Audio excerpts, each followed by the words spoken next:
you mean? That is how they grew up. It's not your fault, but I thank God that you are here now. It's hard. It's not this, it's not, in fact, it's beyond the words.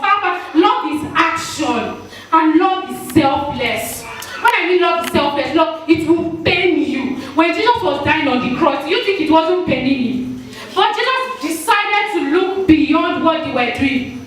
And he decided to believe the best. And he said, Father, this is not, I don't know if sometimes well, okay, I don't know, I don't think I need to say, oh, maybe because God has given me this love message. Whether love message or not, if you desire this revelation, God will give you.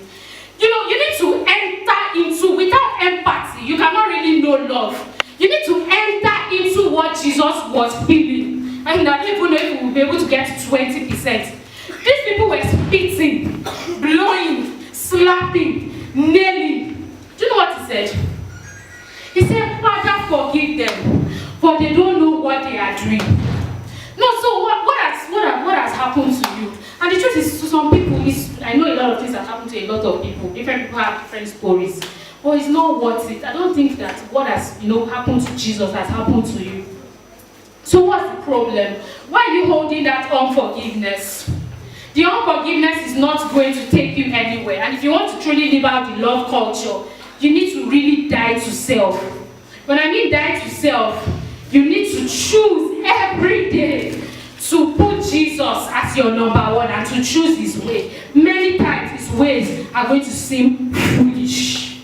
Because the person that is probably insulting you, like MDD was saying, you are still greeting them around, you are still playing. But if you pop up, we know it's not do unto you do me, I do you, and please nobody should disturb. And they start announcing, did you see what that woman did? Hey, that's what's good for her. It's good for her. No. That's why our ways cannot make sense to people of the world. And that's why this session was needed to come immediately after we had received the Holy Spirit. So I don't know, I mean, I've said a lot, I think. But I just want us to never forget the golden rule is the foundation for the love culture. I think a lot of times, a lot of people just, read 1 Corinthians 13, yes, love is patient. Okay, so I'll just go and try to be patient. Okay, love is supportive. Let me say I can support somebody. No. It says, do unto others as you want to be done unto you. Are you inviting somebody for a program? How would you like to be honored? Honored there. Nobody saying you should steal, but to the best of your capability. Are you going to talk to somebody that is being rude? How would you like to be? How would you like to be treated if you were in that position? A lot of people are going through issues. How would you like to be treated if you're having that issue that girl or that sister was having? You will not, I don't think you want to be shouting and screaming. No, there's nobody that wants to be shouting and screaming. You will want to be, you want to be calm, talk about it and, try to help the person out, because a lot of people have help, need help rather. A lot of this, so-called hard, they're just suffering about, they're suffering inside. And you need to look with empathy on everybody that come your way. That comes your way rather. I hope that what God, I hope that what God has taught us in these few minutes, we have gotten it, and of course the shorter the better, so that you don't even forget. Another thing God said is that love is light. Love brings light to your soul, in your soul, and for your soul, that eliminates all salt and all form of darkness that the enemy wants to bring to you. A lot of people are carrying darkness in their soul. It's unforgiveness. Unforgiveness of 10 years, unforgiveness of 12 years. You can't be light of nowhere. You can't be living no kingdom culture. Because love is the foundation. 1 Corinthians 13 says, love is the foundation. Have that right here. Well, love is the foundation basically, because it says love. Love is the greatest. How does 1 Corinthians 13 end? Please, can somebody remind me? Please clap for Sister Twain. Welcome her.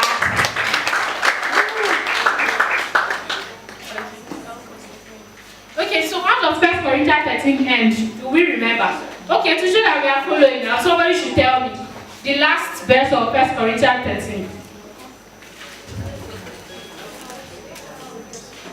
No, I'm not hearing anybody. 1 Corinthians 13, the last verse. How does it end?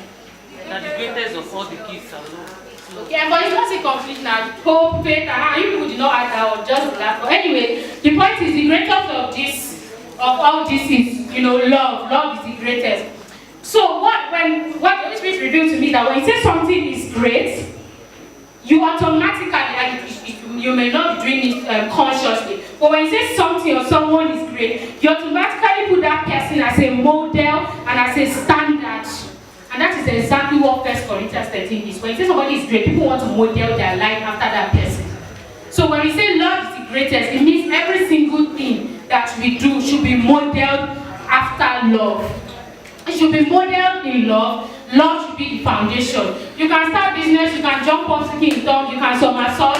I mean, if you have no love, it's Pastor Richard that said it. You are very noisy, empty. They're just noisy. I believe that we've been healed in Pastor Debola's session, and this is the teaching and equipping, sessions for us to go and live out this love life. Please, if you have not, maybe you've not gotten anything from my session, please remember that the pop culture is do me, I do you. And the love culture is do unto others as you want to be done to you. And make sure that this is an assignment, you read Luke 6. Please go and read Luke 6. Then you see what Jesus said about slapping people and not slapping. It's tit for tat. God, Jesus himself gave a solution for that. And remember that love is light.